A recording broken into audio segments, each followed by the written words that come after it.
Good day, ma. Please, we would like to know you. Thank you very much, Your Excellency. My name is Dr. Adebukola Shittu-Muideen. I'm a public health specialist, and I'm also an advocate for ensuring that universal health coverage is essential for everybody in the world. We know you to be an advocate also for breast and cervical cancer. Can you please share with us your experience on this journey? Um, yes, thank you very much, ma'am. I'm also, as I said earlier on, as an advocate for universal health coverage, we are saying that there is quality health care for everybody, irrespective of wherever they are and however they may be. And of course, one of the very, very critical conditions that have been causing high rates of mortality and morbidity is cancer. Breast cancer, for example, in Nigeria accounts for more than 37% of cancers. And we know that it is a great public health burden on the patients, family members, even the society at large. And being an advocate of cervical and breast cancer is very crucial because of the burden it has on the patient, on the family. And when we look holistically at the world at large, even the economy of the whole world, it negates the improvement of economy, the growing economy, and how the total well-being of people are. And we are saying that we want people to be well, we want people to be fine, we want people to have good health so that they can do other things, they can live meaningful lives. So it's a passion because we are able to touch lives positively and we're able to impact lives positively. Thank you, ma. Recently, there's a movie that was uploaded by the LEAH Foundation on YouTube called Diamonds in the Sky. We saw you in the movie. Can you tell us your experience? What was it like? What do you think about the diamonds in the sky? Thank you very much, ma'am. The movie Diamonds in the Sky is a very emotional one for me. When I met the producer and we spoke about the movie, the script, I was very, very eager to be part of that great team because, like I said earlier on, I'm an advocate for universal health coverage. And if there is any avenue to educate the population, to sensitize people, to create awareness on cancer, especially breast and cervical cancer in our environment, it will be a very, very welcome decision. So I saw it as an opportunity and I was very thankful for it. And when I read the script, I was quick to jump into it. I said, yes, let's go. Let's give it a shot. And to the glory of God, it went when I read the script, it went well. It resonated with what I felt we needed to portray in our society to keep enlightening people, to keep shining light on these core issues around healthcare, especially cancers, because there are a lot of myths around the issues of cancer in our society. And because breast and cervical cancer are very common in our society, there is need for continual advocacy on issues around them. So that was the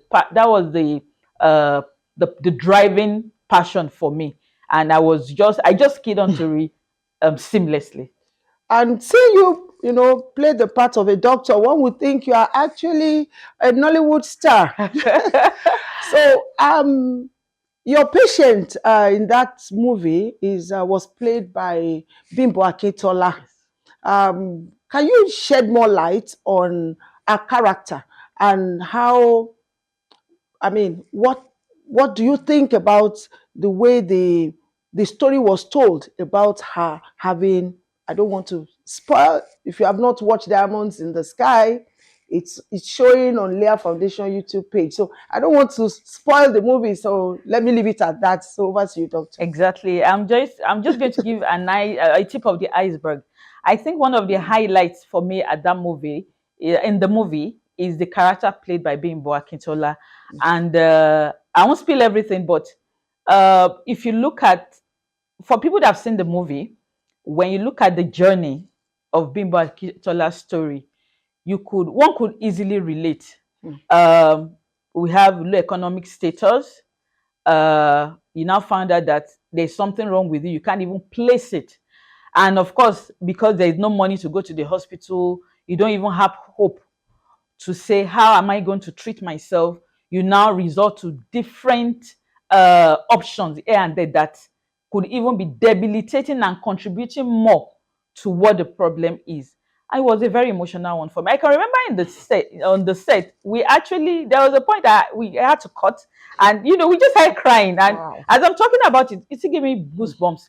Bimba Akintola was the perfect character for that role, and she played it so well, because these are things that we see as a medical practitioner. Yes, I'm a medical doctor, certified medical doctor, public health physician, but I think I've always had a flair for the media right from my elementary days. So, facing the camera, talking to crowd and all that had never been a challenge for me. It was just an opportunity to showcase a raw talent and what I've been passionate about. Bimbo Akintola's role was exceptionally emotional, and it is something that everybody could relate to, no matter the socioeconomic status.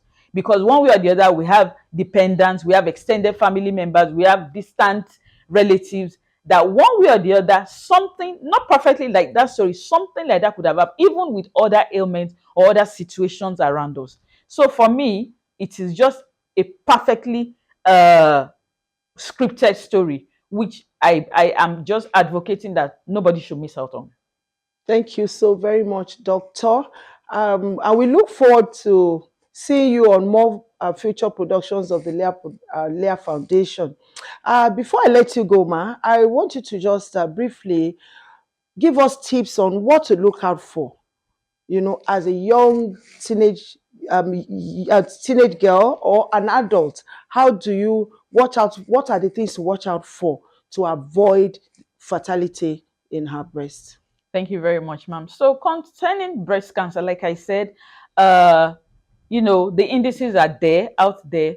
However, we know that primarily for cancers all over the world, primarily nobody can actually pinpoint the main causes of cancer. However, we have a lot of environmental factors that could predispose us to cancers: our lifestyles, our diet, even climatic change. So many issues around us that could precipitate people Hmm. into having cancers. We are talking of eating healthy, veggies and fruits. We are talking about exercising. We all underrate, many people underrate the benefits of exercise. We need to be very active, and unfortunately, we are in the world. The world is so global now that, for example, we see many people working from home, people sitting down in front of the computer for a very long time, sedentary lifestyles. We are not eating well because there are lots of, we are not growing organic foods again. A lot of foods we are eating, they are not natural. So all those things, they affect our genetic makeup, and they predispose to cancers like breast cancer, cervical cancer, and some other forms of cancer.